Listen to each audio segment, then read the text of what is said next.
Olwaleero ziweze ennaku 3 bukyanga kitongole kya UBOS nga kino kye kikola ogw'okubala abantu kitongoza nteekateeka ey'okubala abantu okwetooloola eggwanga lyonna okumanya omuwendo gw'abantu we guyimiridde wamu n'okufuna enteekateeka ennungi eri bannayuganda basobole okuganyulwa mu buli kimu ekigenda mu maaso. Abakulembeze mu ggombolola y'e Mende mu disitulikiti y'e Wakiso nga bakulembeddwa mu ssentebe w'eggombolola eno Ntume Peter wamu n'omumyuka we Mathias Ssemujju basabye ekitongole kya UBOS ku nkola ya tekinologiya gye kyaleeta babayambe bagulira ababala ebitabo bawandiika abantu kubanga by'ebyuma bikyaganye.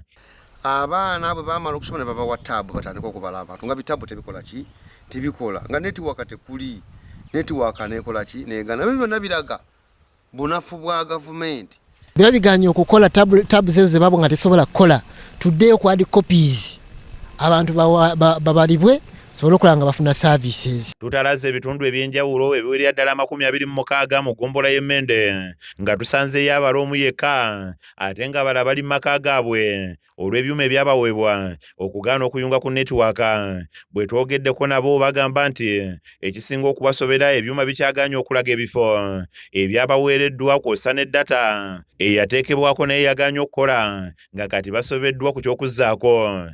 Ku tablet ze batuwa tezisoma edata yennyini gwe baateekako emitwalo 2 takola essimu tesoma kati babatuuze bagamba nti balindiridde okubalibwa kubanga okusinziira nga bwe basomeseddwa balabye nga kyamakulu naye ng'olunaku olwokutaano enteekateeka y'okubala lwe yatongozebwako baakanya kulinda nga mpawo gwe balaba. Banna batubala era tubalindiridde kuba kirungi nnyo okumanya omuwendo gwaffe bwe twenkana. Kubala nze sikirinaamu buzibu nkyagala nnyo kubanga kiyamba okututeekerateekera ngaffe abantu. Yamyuka ssentebe w'eggombolola eno Ssemujju agamba nti ku byalo 26 mu ggombolola ennamba ebyalo 3 byokka bye byakatandika okubalibwa ng'ebirala 23 ebyuma byayo bigaanidde ddala ekiteekawo okutya nti ennaku 10 we zinaggwerako nga tebannabalibwa. Ziriyo siza 26 ne kweza 26 ezakatandika okukola ng'omuntu asobola okwerako kaateekamu cat list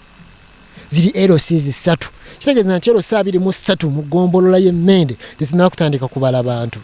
Ono agamba nti kyannaku abantu be bataabalibwe ng'eggombolola yaabwe yandivaamu omuwendo omutono olwo gavumenti n'ebawa ebitajja mu muwendo ogw'abantu gwe balina. Tuko okupulaningira eggombolola yaffe ng'ey'e Mende nga tupulaningira omuwendo gwa wansi kuba abantu tebaabalibwa naye ate ng'abantu mwebali baki mwebali bangi. Ssentebe w'eggombolola eno Ntume agamba nti enkola eno yaleetebwa nga mpya ate nga ya intaneti kyokka ng'ebitundu ebimu netiwaaka mbi nnyo ekireetedde okutuuka essaawa zino ng'abantu bangi tebannabalibwa. Akulembeze kya bulumi akantu akatono ng'akako okubalira abantu nga gavumenti eremereddwa zeno gavumenti njala giwa magezi bakwata olupapula ne peni ebyo tebabisobola byaganye. Wano wasinzidde n'asaba ab'ekitongole kya UBOS okugulira ababala ebitabo bawandiike buwandiisi kubanga enkola eno ya mugaso nnyo eri eggwanga naddala mu kuliteekerateekera wabula ng'eringa eremye olwa tekinologiya yaleetebwa. Amagezi ge mbawa bawandiike bagende ku nkola ya analogo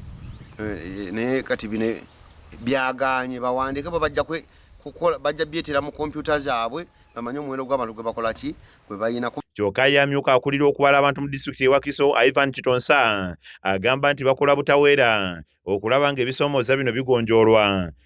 Wabaddewo okwemulugunya mu bifo ebimu basobole okuba nga bakola okubala mu ngeri ennungi. Kizza Peter yakusakidde eggulire lino lwa KSTV Agaleero.